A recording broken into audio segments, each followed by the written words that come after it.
जिस गढ़ में कभी मुलायम सिंह यादव की तूती बोलती थी, उसी जिले का नाम है संभल। संभल से ही मुलायम सिंह यादव ने चुनाव लड़ा, जीता और फिर वो जमीन समाजवादी लैंड में बदल गई। संभल में फिलहाल दंगा हो रहा है, लेकिन क्यों, किसने करवाया? योगी आदित्यनाथ की सरकार में अचानक पत्थरबाज कैसे हावी हो गए?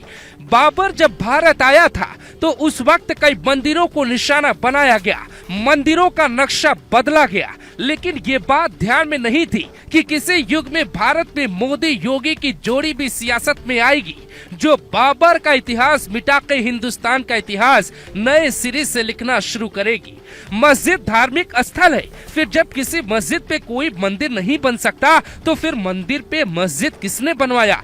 कहते हैं कि बीजेपी सरकार में कोई दंगा नहीं हो रहा था, अचानक पहले बहराइच में कांड होता है, फिर संभल में पूरी पटकथा दोबारा लिखी जाती है। मुसलमान नेताओं को ये आभास हो चुका है योगी मुस्लिम गढ़ में भी जीत का परचम लहरा सकते हैं, इसीलिए पत्थरबाजों को एक्टिव कर दो। सवाल ये है कि इस मस्जिद का जिक्र ना तो संतों ने धर्म संसद से किया, ना ही बीजेपी के घोषणा पत्र में था, फिर अचानक संभल का जिक्र कहां से आया और यूपी के पश्चिम में अचानक चिंगारी कैसे भड़की?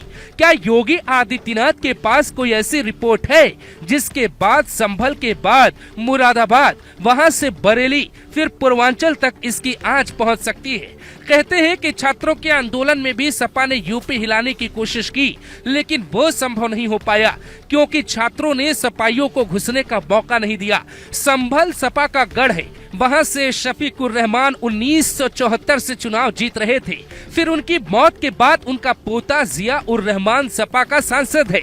वहां कुछ भी होगा कंट्रोल सपा का होगा।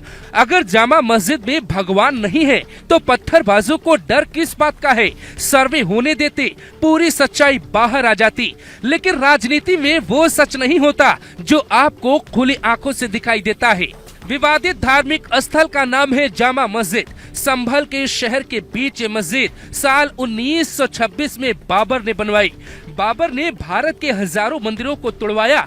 राम मंदिर अयोध्या, ज्ञानवापी वाराणसी के साथ संभल का ये मंदिर भी शामिल था। संभल कभी हिंदुओं का गढ़ माना जाता था, लेकिन बाबर के आने के बाद वहाँ मुसलमानों की संख्या बढ़ गई। संभल के जिस मस्जिद का विवाद चल रहा है वो इलाका आता है संभल शहर में, जहाँ से सपा विधायक है नवाब इकबाल महमूद। यहीं से सपा के सांसद और शफीकुर रहमान के पोते जिया उर रहमान सांसद हैं, यानी पॉलिटिकल कंट्रोल समाजवादी पार्टी के पास है।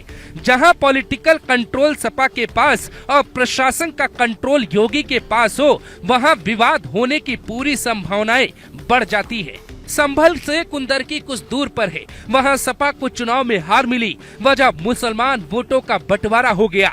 इसीलिए जैसे ही संभल के शहर में पत्थर चला, वैसे ही सपा सांसद और अखिलेश यादव के चाचा राम गोपाल यादव ने पत्थरबाजों को सही ठहरा दिया। संभल के सीने में बहुत पुरानी चिंगारी है, जरा तस्वीरों को ध्यान से देखिए। ये तस्वीर साल 2022 की है। यूपी में चुनाव होने वाले थे, ऐसा माहौल था कि सपा वापस आने वाली है।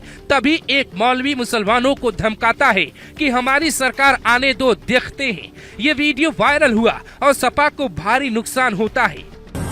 आएगा जब सरकार आएगी तो मनमानी कर रहा हो ना तुम लोग। अगर सरकार आए तो फिर भी हेरा, फिर क्या होगा? ये वक्त बता देंगे, ये तो हम ही ना रहने के, आप ही ना रहोगे संभल। ठीक है, संभल हम छोड़ देंगे, आप छोड़ दो।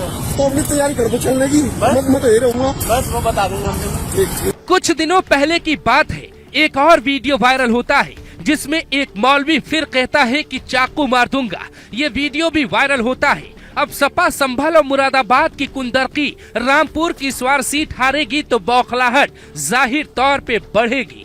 प्रशासन का काम है कोर्ट के आदेश को मानकर सर्वे करवाना। अगर मस्जिद में कोई भगवान नहीं है तो फिर कोर्ट में कपिल सिब्बल मुसलमानों की लड़ाई क्यों नहीं लड़ते?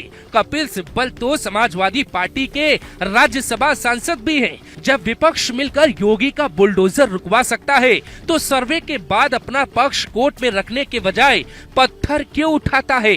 एसपी और डीएम को पत्थरबाजों ने रोकने की कोशिश की। सीधे तौर पे ये सियासत है। आम लोगों की जान फंसी है। जैसे योगी ने हिंदुओं को एक करने के लिए नारा दिया, वैसे ही सपा को लगता है कि मस्जिद के बहाने ही सही मुसलमानों को एक किया जा सकता है। संभल को सपा का आधार कहा जाता है। हालांकि अब वहां बीजेपी जीत सकती है, इसीलिए वहां के लोकल सांसद और शफीकुर रहमान के पोते जिया उर रहमान की धड़कनें बढ़ी तो वो किस हद पे आ गए ये सब ने देख लिया, क्योंकि कुंदरकी में तो 62% मुसलमान मिलकर योगी को नहीं रोक पाए, तो संभल में 50% वोटर ही मुस्लिम है। वहां बीजेपी का झंडा लहरा सकता है, इसीलिए नेताओं ने पत्थरबाजों को एक्टिवेट कर दिया।